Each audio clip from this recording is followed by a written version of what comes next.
Pessoal de casa, retomamos aqui a nossa resolução das provas discursivas do TRF da 4ª Região, 16º concurso. Já vimos com o professor Paulo Moreira a prova de sentença penal, vimos a prova de questões discursivas com o professor Adonias e agora partiremos para a análise da prova de sentença civil. Essa nossa primeira aula é uma aula introdutória com algumas dicas o mais práticas possíveis para a resolução da prova por vocês.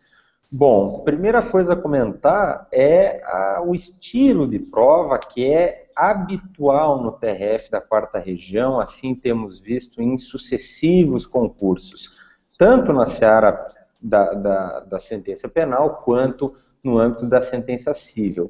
São provas com muito detalhamento. Se falando especificamente quanto a essa prova com vários réus, na verdade 2 réus, né, vários réus atores, com muito detalhamento, autor que mora no estrangeiro, autor que é nacional estrangeiro, que nasceu aqui, foi morar lá, ou seja, muita coisa, muitos elementos, muitos detalhamentos que podem gerar algumas confusões, algumas dúvidas. Tem muita coisa que é absolutamente irrelevante e outras que são importantes para a resolução da prova. Então, quando vocês se deparam com tal nível de detalhamento, é absolutamente natural, sobretudo no início de uma preparação para uma prova de sentença como essa, nós nos assustarmos, e a gente já comentou na prova de sentença penal, né, professor Adonias muito bem levantou essa questão emocional que é extremamente importante, e a gente tem que ir com essa preparação, pois apesar de gerar perplexidade, às vezes a complexidade de questões e de elementos, lembrem-se, é uma dificuldade que vai se aplicar a todos os candidatos. Não é aquela prova, como em alguns enunciados do CESP ou da FCC nós vemos, em que vai passar o candidato que fundamentar melhor, que demonstrar mais conhecimentos, porque não há tanta dificuldade na resolução. Não, aqui é uma prova que mesmo a melhor nota dessa prova contém decisões absolutamente discutíveis.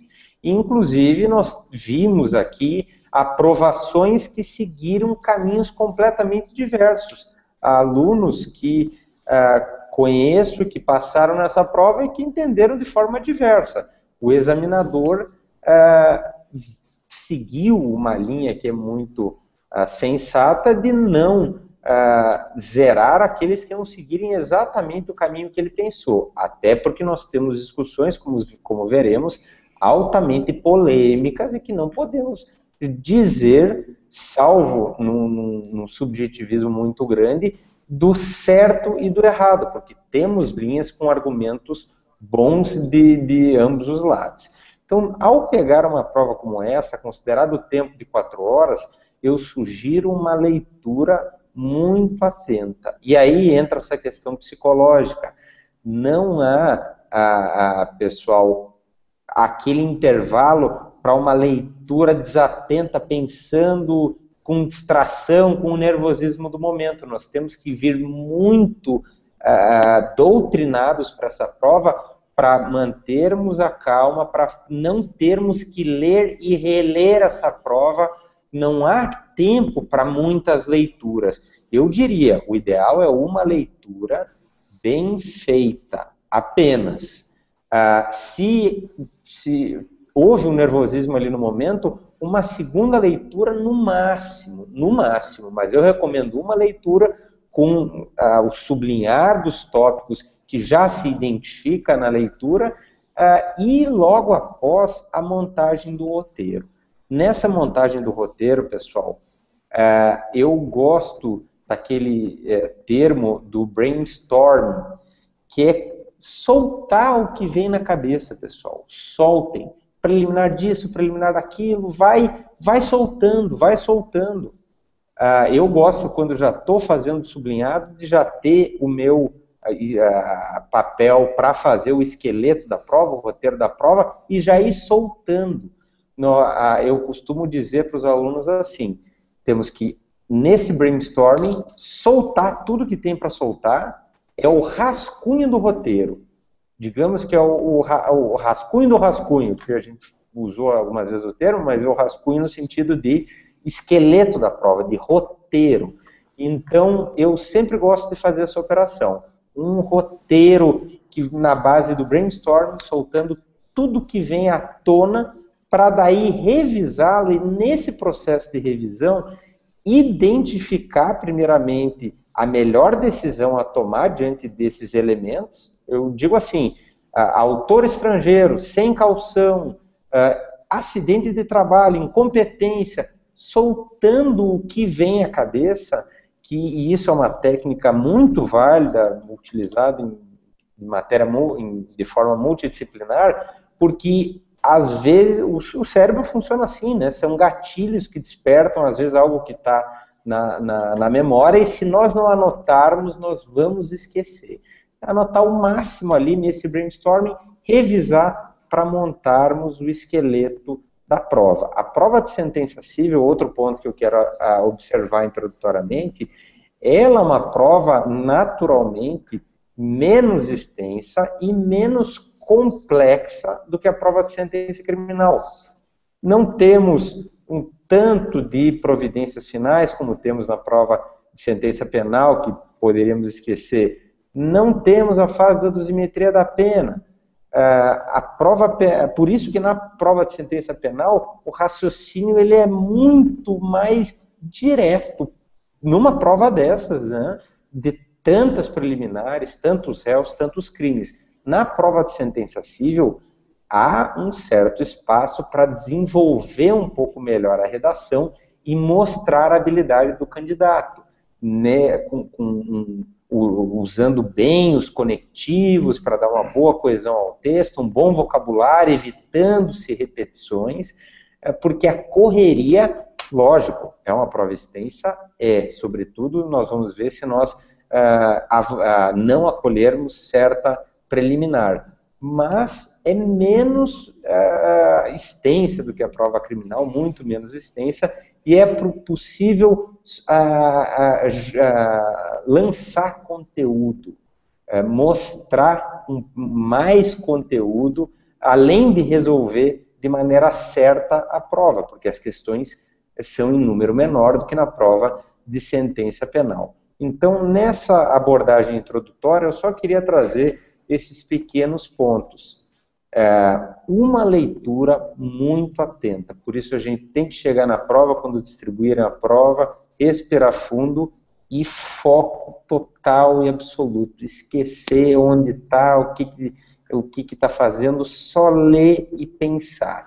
Lembrar de tudo que estudou, para chegar com muita confiança, ninguém chegou ali por acaso, já passou por uma etapa, um filtro, que é o maior filtro da prova, do concurso, né?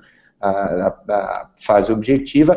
Então, valorizar a bagagem que cada um tem, essa parte emocional é absolutamente decisiva para um bom desempenho. E focado na prova, uma leitura muito atenta, já com um espaço na leitura para sublinhado e identificando alguns pontos à medida que tu for lendo, colocando nessa atividade de brainstorming as palavras que tu já vê, discussão, entendimento STJ, súmula STF, para tu não esquecer, porque são tantos elementos que a chance de se esquecer, de referir e de mostrar conhecimento, ou até evitar a perda de um ponto, é muito alta, pessoal. Depois de feito esse brainstorming, fazer a revisão dele, que é o momento mais sensível da prova, que é a hora em que tu vai decidir, tu vai ter que decidir. Eu lembro a primeira prova de sentença que eu fiz, inclusive, foi do TRF da 4ª Região, lá em 2004. Passei na prova civil e penal, fui para a prova oral, reprovei na prova oral, foi minha primeira prova oral, meu primeiro concurso, tinha 23 anos. Eu lembro que eu perdi muito tempo com a análise de uma preliminar. Eu fiquei tão em dúvida, porque não era jurisprudência, não era doutrina. Era o ponto era uma situação concreta muito específica. E eu não sabia o que fazer. E ali eu vi que eu não estava pronto para ser juiz, né? Depois reconheço com absoluta humildade. Porque o juiz ele tem que decidir, chega uma hora que tu tem que decidir. Eu perdi muito tempo, acabei ainda conseguindo passar pelas duas provas de sentença, pelas provas de questões daquela altura, mas quem sabe eu poderia ter tirado uma nota melhor que me daria mais vantagem na prova oral. Então, lembrem disso, tem que chegar uma hora que tu tem que decidir. Tu tem que decidir, por mais dúbia que seja a questão, por mais que nós não entendamos, não identifiquemos o caminho que o examinador exatamente queria que nós seguíssemos. Então, preparado depois desse brainstorming o roteiro, nesse roteiro o que eu sugiro é o máximo de detalhamento possível.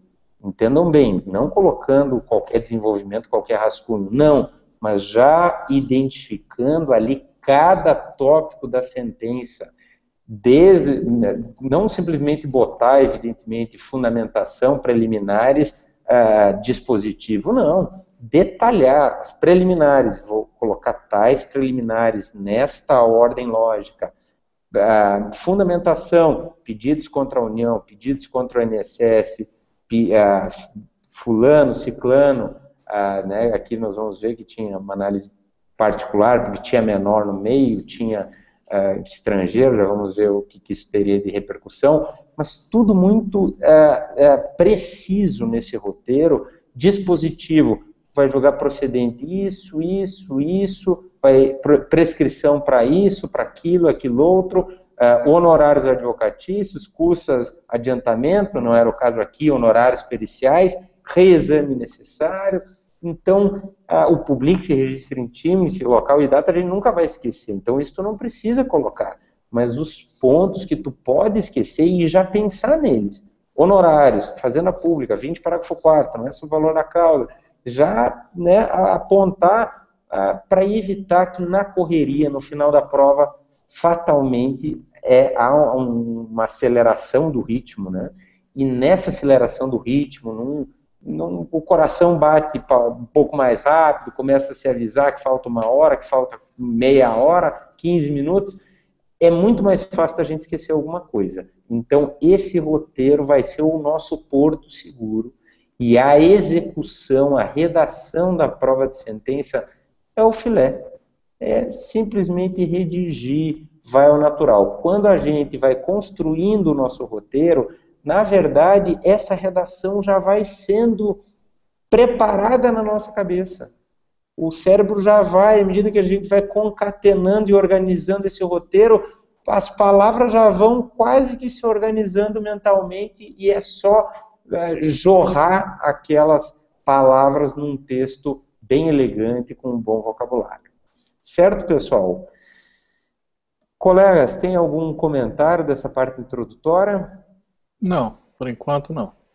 Tudo certo. Então, vamos na sequência vir com a análise das preliminares. Obrigado, pessoal, e até logo mais.